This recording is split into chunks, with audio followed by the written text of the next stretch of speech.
여러분 반갑습니다. 정의유화입니다.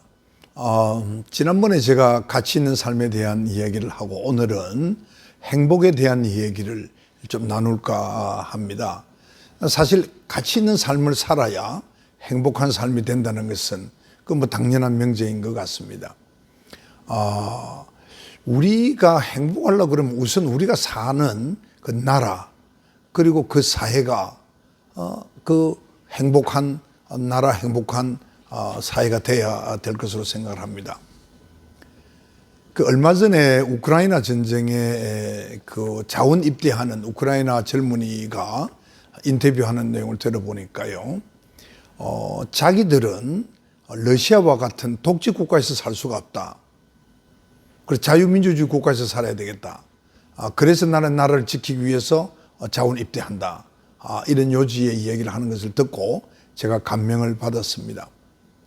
결국 그 나라가 자유와 자율이 보장되는 그런 자유민주주의 국가라야 그 국민들이 행복해지지 않겠습니까?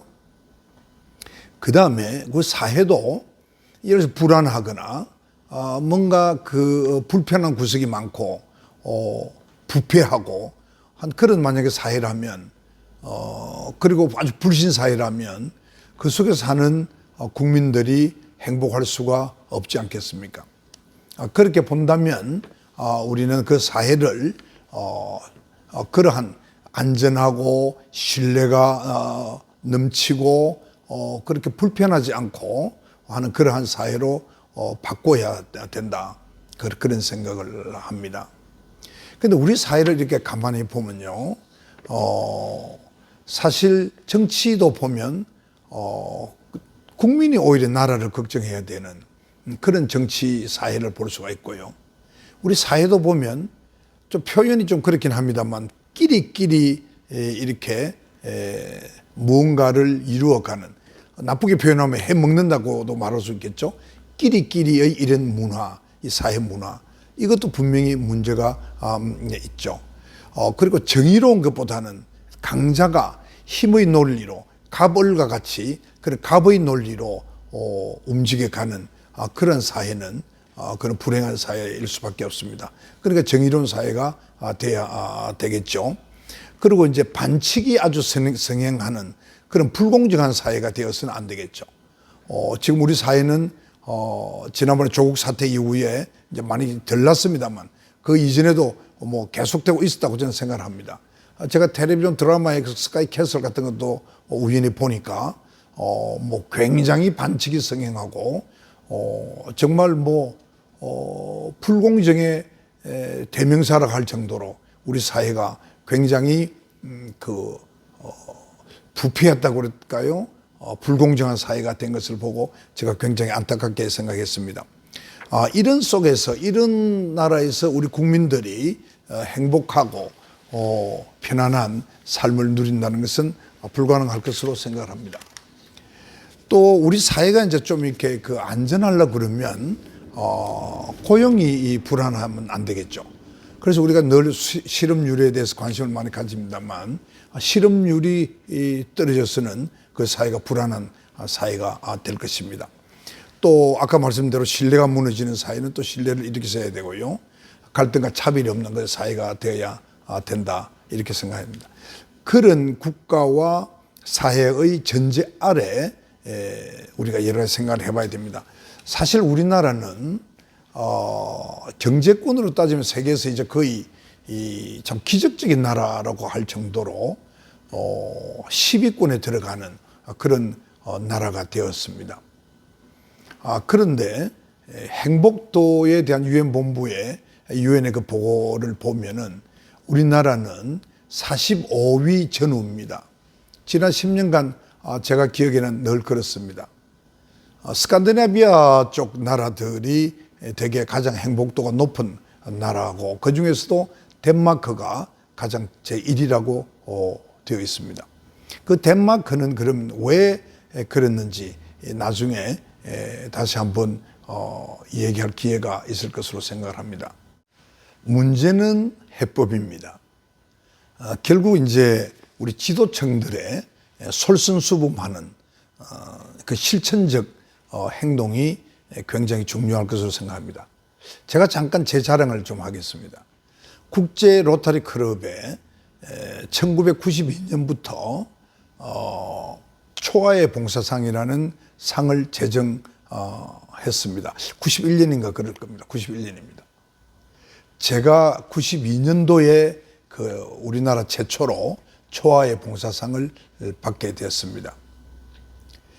그 로타리 클럽에 보면 그 4웨이 테스트를 해서 4가지의 그 정신이 로타리 정신이 들어가 있습니다.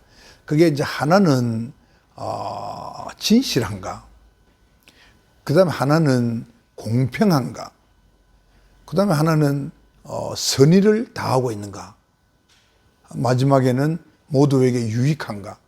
이런 4가지가 그 로타리 클럽의 4가지 표준어로 되어 있습니다.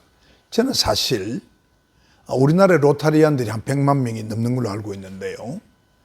그 로타리언들을 중심으로 해서 로타리언들이 주회 때마다 얘기하는 그 4가지 표준을 정말 가슴에 딱 묻고 생활의 실천에 간다면 저는 우리 사회가 금방 좋은 사회가 될 수 있을 거라고 생각합니다. 그 외에도 라이온스 클럽이나 우리 사회에 많은 훌륭한 봉사 클럽들이 많습니다. 국제적인 것이나 국내적인 것이나. 그런 분들, 그리고 이제 소위 이제 지도층이라고 말할 수 있는 지식인들, 그리고 경제적으로 부를 이룬 경제적으로 여유가 있는 분들, 이런 분들이 우리 사회를 행복한 사회로 만들고 정말 가치 있는 보람 있는 삶을 사는 그런 나라로 만들려고 하면 저는 얼마든지 가능하지 않겠느냐. 이건 정말 마음먹기에 달렸다. 우리가 본능적으로 가지고 있는 어떤 과욕, 욕심, 그것을 한번 좀 더 성찰하는 기회만 많이 가진다 하더라도 가능하지 않겠느냐. 제가 그런 생각을 해봅니다. 많은 예가 있겠습니다만 제가 한두 가지만 예를 들겠습니다. 제가 국회의장을 끝낸 후에 독일의 한스 자이델 재단의 고문을 맡았습니다. 제가 유일하게 이 단체의 고문을 맡은 이유는 그렇습니다.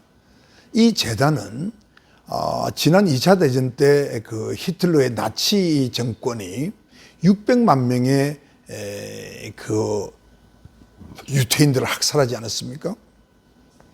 이런 일이 과연 어떻게 해서 이렇게 벌어졌을까 하는 자각이 2차 대전 후에 독일에서 일어나게 되었습니다.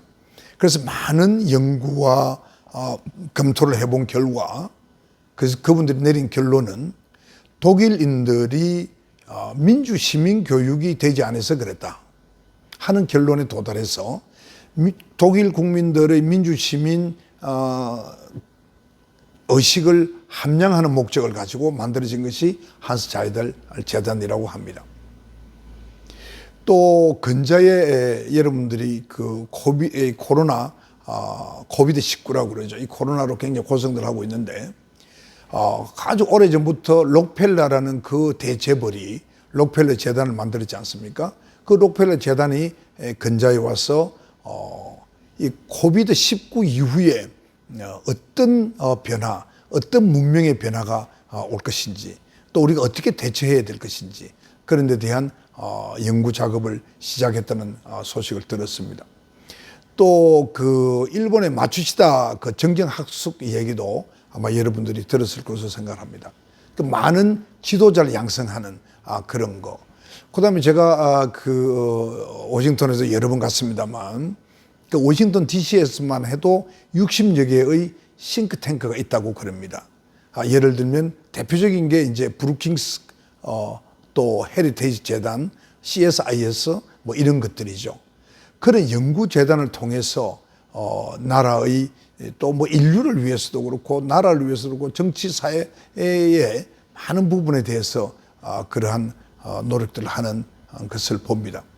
우리도 우리 사회의 소위 재벌이나 중견기업가나 기업을 해서 부를 이룬 많은 분들이 그와 같이 우리 사회를 좀 더 발전시키고 잘 살 수 있는 그런 행복한 사회를 만드는 데 필요한 많은 재단을 만든다거나 연구소를 만든다거나 또는 그곳에 많은 도네이션을 한다거나 그러한 노력들을 통해서 저는 우리 사회가 많이 발전할 수 있지 않겠느냐. 그러한 실천적인 행동이 중요하다. 이런 생각을 합니다. 제가 정치를 하면서 이렇게 보면요. 사실 우리 주변에 어렵고 힘든 정말 평범한 일반 서민들이 말이죠.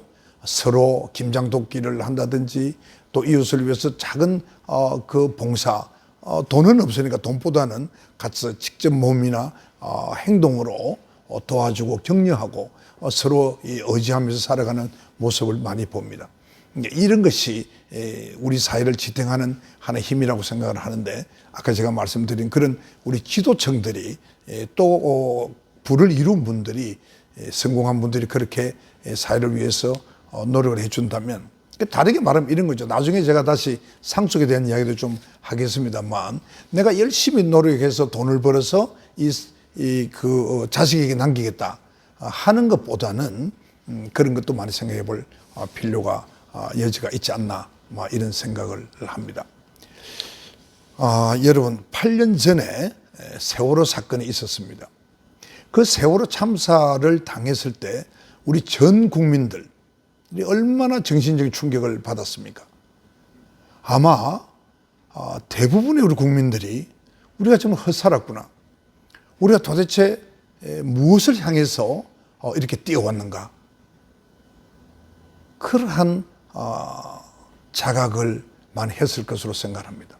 우리가 등산을 하면서도 그 정상에 오르겠다는 생각만 가지고 앞만 보고 쭉 걸어가는 삶과, 예를 들면요, 중간중간에 서서 뒤를 돌아보는 그러한 등산가의 그 모습에서 보는 그런 유의 삶과 비교를 해보면 어떻겠습니까?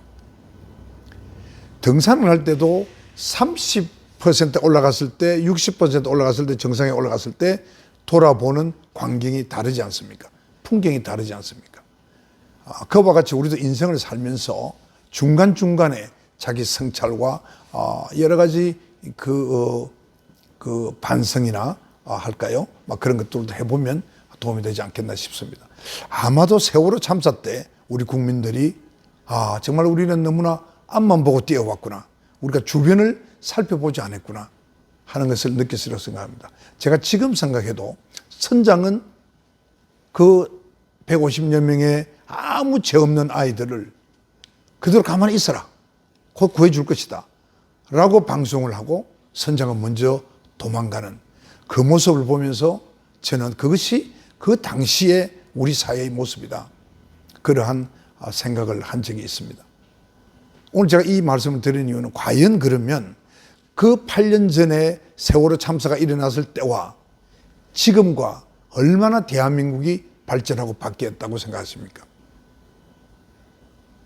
그 참사가 생긴 가장 중요한 원인 중에 하나가 뭐라고 제가 생각하느냐 하면은, 우리가 물질 중심 사회, 물질 만능주의에 빠졌어요. 물질이 모든 것을 가치 있게 만들고 행복하게 만드는 것으로 착각을 하고 살았기 때문에 그렇다. 그러니까 결국은 물질 만능주의에 빠지니까 인명경시풍조가 생길 수밖에 없습니다.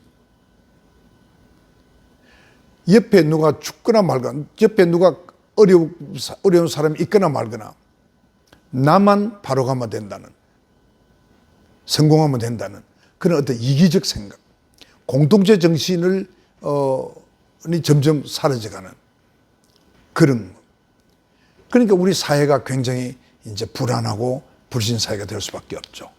그 인민경시풍조가 저는 여전히 남아있다고 봅니다.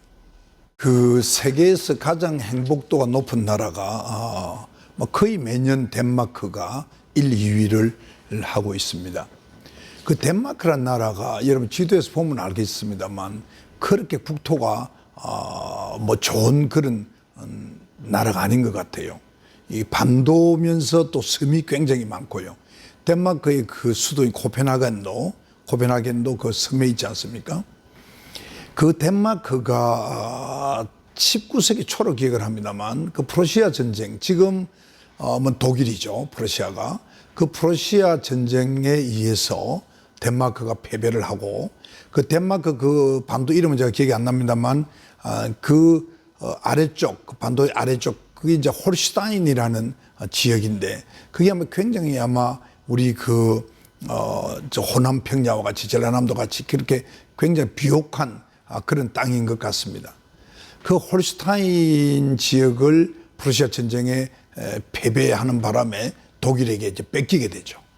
그러니까 전 국민들이 굉장히 아주 비탄에 빠지고 비극적인 삶을 살고 아주 타락의 삶을 사는 그러한 사회가 되어버렸습니다.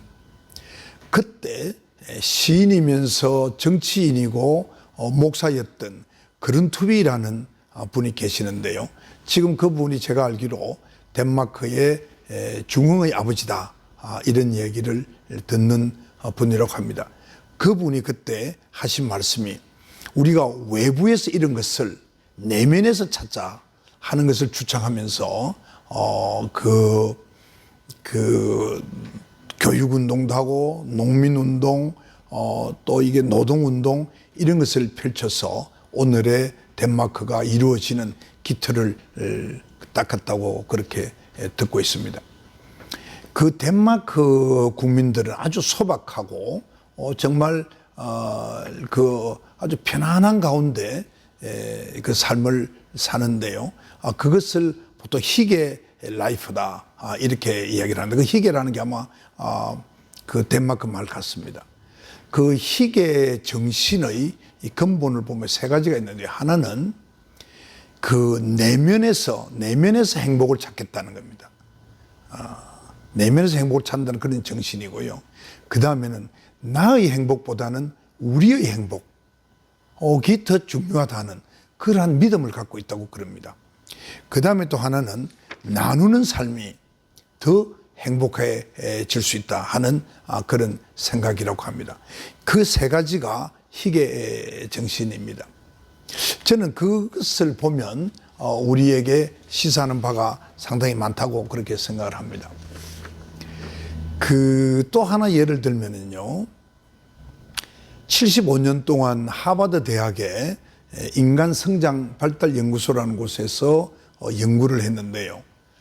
약 한 750명 정도의 세 그룹으로 나눠서 아주 머리가 IQ가 150 이상 되는 우수한 여성 집단, 그리고 그 보스턴의 가장 그 빈촌에 사는 사람들의 한 집단, 그리고 하버드 대학의 1, 2학년으로 합니다만 그 집단, 그렇게 해서 총 750명을 가지고 매 2, 3년마다 인터뷰를 하고 종합검사를 해서 75년간 쭉 그 살아온 과정을 이렇게 연구한 그 결과를 제가 말씀을 드리겠습니다. 아마 여러분들도 많이 들었을 것으로 생각을 합니다. 존 F 케네디도 그 중에 한 사람이었다고 합니다만은 결국은 사람이 장수하고 행복하고 건강하게 되는데 가장 중요한 것은 돈도 아니고 명예도 아니고 바로 인간 관계였다 하는 결론에 도달했다는 것입니다. 그래서 이 관계가 굉장히 중요한 거고요. 그 인간 관계 중에서 가장 어뜸인 것은 배우자의 관계, 가족과의 관계이고요. 그 다음에는 친구, 그 다음에는 직장 동료, 친지 이런 순서로 그렇게 제가 기억을 합니다. 우리 사회는 그동안에 조금 앞뒤가 조금 바뀐 가정보다는 더 친구를 더 중요시하는 그런 사회였다고 볼 수 있는데요. 저는 우리 사회가 점점 이제 경제적으로도 나아지면서 그리고 점점 선진국화해 가면서 이제 가정 중심의 사회로 바뀌는 그런 순간에 저는 이 코비드-19, 이 코로나가 생겼다고 생각을 합니다. 그래서 이제 이 코로나를 거치면서 아마도 더욱 배우자, 가족이 얼마나 더 소중한 관계인지를 우리 국민들이 이제 알게 되는 그런 것이 됨으로써 그 하버드 대학의 연구 결과에 따라가지 않겠느냐. 그 다음에는 이제 좋은 친구겠죠. 그래서 고독은 굉장히 해롭다. 관계를 많이 가지는 것은 굉장히 필요하다.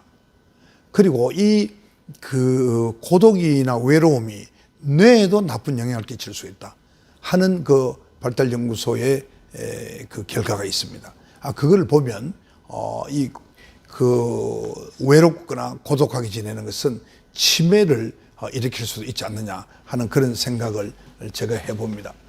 그리고 이제 죄송합니다. 하버드의 그 연구 결과 중에 하나를 보면 관계는 양보다는 질이 굉장히 중요하다. 그러니까 소위 왕발이라는 말이 있듯이 아주 많은 모임에 참가를 하고 이런 것보다는 아주 깊이 있는 관계를 많이 가지는 것이 그 삶에 더 도움이 된다 하는 그런 것을 제가 오늘 소개를 해드립니다. 그래서 사회적으로 많은 유익한 사회적인 많은 그 연결을 갖고 있으면 아주 유익하다 하는 그런 결론이라는 것이죠. 그 덴마크의 사례와 그 하버드 대학의 인간성장 발달 연구소의 결과를 보고 그것이 시사하는 점이 많다고 생각을 합니다. 그래서 우리가 행복하기 위해서는 어떻게 하는 것이 좋을는지에 대한 이 얘기를 오늘 한번 해왔습니다. 제가 이 행복에 대해서는 다음 주에 다시 한 번 더 말씀을 드리도록 하겠습니다. 여러분 감사합니다.